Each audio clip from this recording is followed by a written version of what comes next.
my name is Ashok Ayengar and I'm CTO of Muvin. Muvin is a pocket money app for children and teenagers, and we are as Muvin we are trying to revolutionize the pocket money space.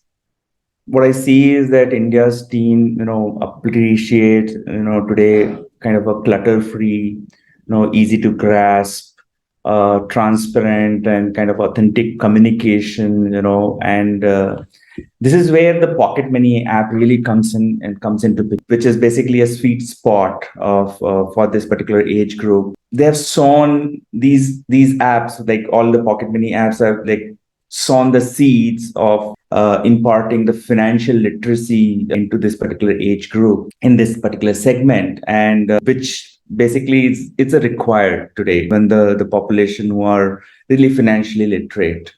So by building such a platform and apps, actually we are acting as a stepping stone for the young customers to take ownership of their finances, and also given what happened during pandemic where everything was shut down, everything was digitally online and all, how do you still continue to earn on your whatever money you have, right? So it was a difficult period overall, but it also introduced the whole digital banking, and more digital savviness came into picture for this particular segment. So never before we formally train. So one of the things is that we have never seen these pocket money kind of apps, or apps which is really giving a lot of financial literacy, as well as cultivating good habits in this young generation. So I think that will be history now with the new innovation around the Pocket Money app, and able to disseminate information around financial literacy itself is going to be the game changer, and that's going to be the future with so many things that are happening. The span attention of this generation has been small. They require a lot of innovation around these, and from financial angle perspective, and they should be able to get into the right step. It's like a stepping stone for them into getting into this financial world.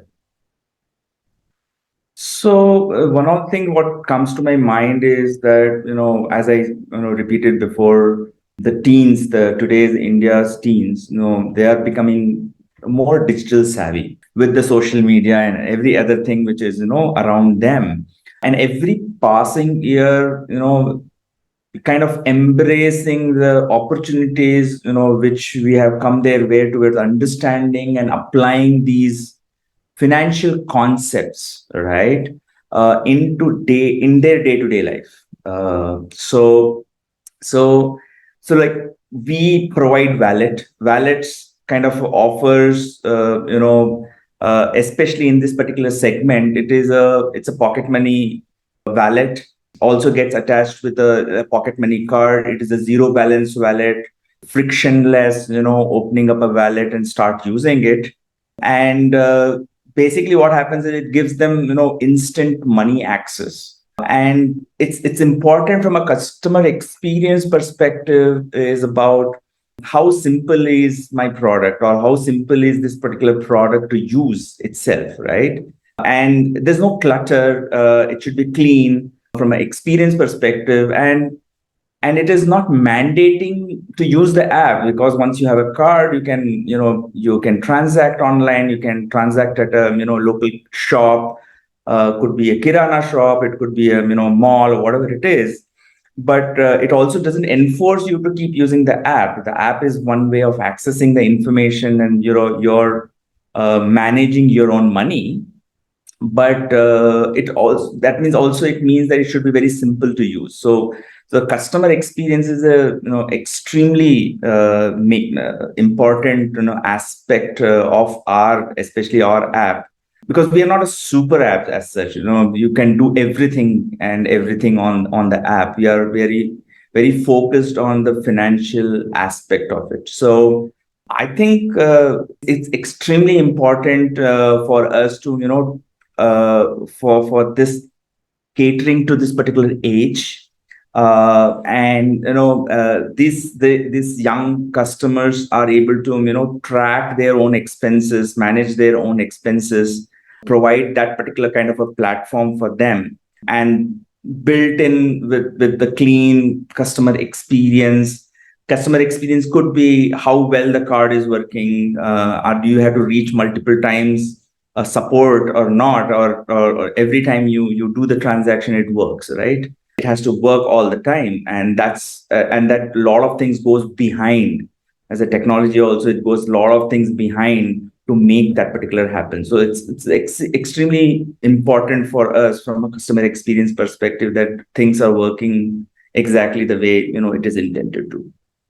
So one of the where I see is that I think there are a lot of statistics around there, and as per the statistic, we see that the attention span of this particular age group, the teenage group, is extremely very small. Right?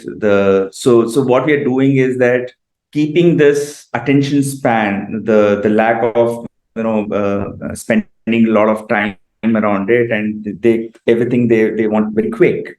What we have done is that we are curating the content around the financial literacy in a kind of a bite size videos or a reading content and things like that, and keeping again the whole a small reading content could be max to max 2 minutes, 3 minutes, or maybe 10 minutes max to max. And these actually are covering, what are they covering? These contents are covering like just not just the basics, right? It is basics like interest, inflation, taxes. These are all common things, but it's also going beyond the general basic topics and going into simplifying the multiple banking nuances, like what is a credit, what is a how do you use debit card, what is RTGS, what is NEFT. And these are focused content for this age group in various formats. Could be a video, it could be a short blogs, and so that's how we are able to engage. That's how we are able to provide these value addition from a financial literacy perspective, apart from your core functionality of pocket money app. But it's ultimately two sides of two aspects. One is obviously money management, but training also and literacy around how to manage the money also we are providing as a content. See, when we talk about scalability or challenges, if you really look at it, one side is that we talked about keeping customer experience very simple, right? But to keep customer experience simple, the complexity is actually behind the scene. So what we see really today on the front end or on the app side is mainly a 20% of the work, but 80% of the work is kind of background processing, and a lot of things has to be done. And in order to make sure that machinery or that whole system is working effortlessly, you need to do a good architecture and design. You have to apply the right principles about design, right principles about architecture.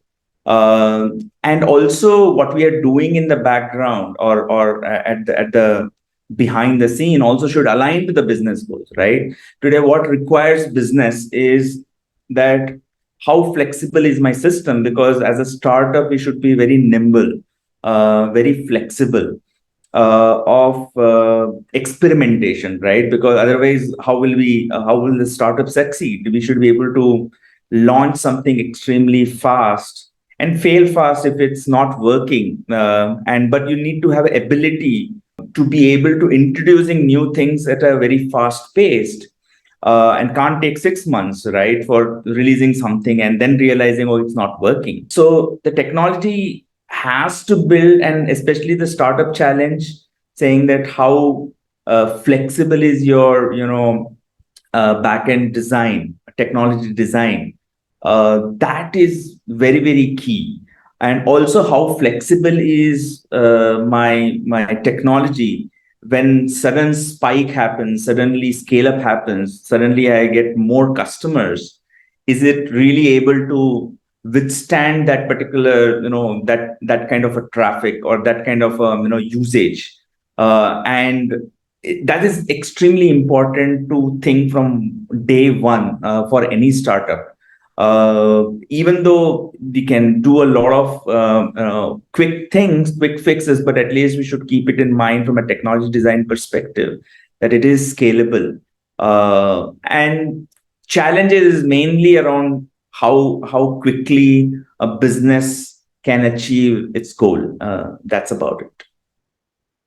So yes, the lot of talk about the AI ML thing, and obviously, the technology of AI ML also has multiple facets, and they are applied in different situations. The way we are using it is from a personalization perspective. Now, every age group we cater to, they will have their own different needs, and how do I personalize a product to that particular segment, a user segment? I can have multiple user segment, and then how do I cater to them? One of the other thing is about analytics, right? How do I use that part of, obviously personalization also goes along with the data analytics part of it. How do I use this particular data to gamify my product, right? Today, for this particular user segment, a lot of gamification is required from an experience perspective. So how do I gamify? Automation perspective, if you look at it today, there could be a operations automation, could be a reconciliation automation, especially in fintech. A lot of reconciliation requirements are required to make sure that it is in compliance and whatnot, right? So automation required there, right? Automation from a pure development perspective required, because you need to be able to, how do you give flexibility to business to launch newer features or change existing ones at a very fast pace, is only through automation. We can't throw people for the problem, so we'll have to do certain bit of automation in order to help launch new things very quickly. Or existing ones, we are changing it, we should be able to iterate much faster, so that automation helps. And one of the biggest area where AI ML will be used and we are trying to use is also fraud. I think fraud is currently, it's at the highest at this point in time. Like, a lot of fraud is happening. Fraud analytics, fraud prevention, detection and prevention is where AI ML can really come in handy, with suspicion from which location it is happening, location awareness, and lot of this actually is, will be used in these fraud analytics kind of what to say, use cases or scenarios. And that's where fraud is not just about transaction frauds. It could happen, how do I keeping my data, what is my data security policy, how do I determine the data theft is not happening, right? So a lot of this area will be definitely be focused even for any other fintech company. I think with the data policies and whatever policies or even government is coming up with, so these areas become extremely important, and that's where I think we will apply these newer technologies with the help of AI ML. Yeah. For more updates from CXO TV, please like and subscribe to our channel.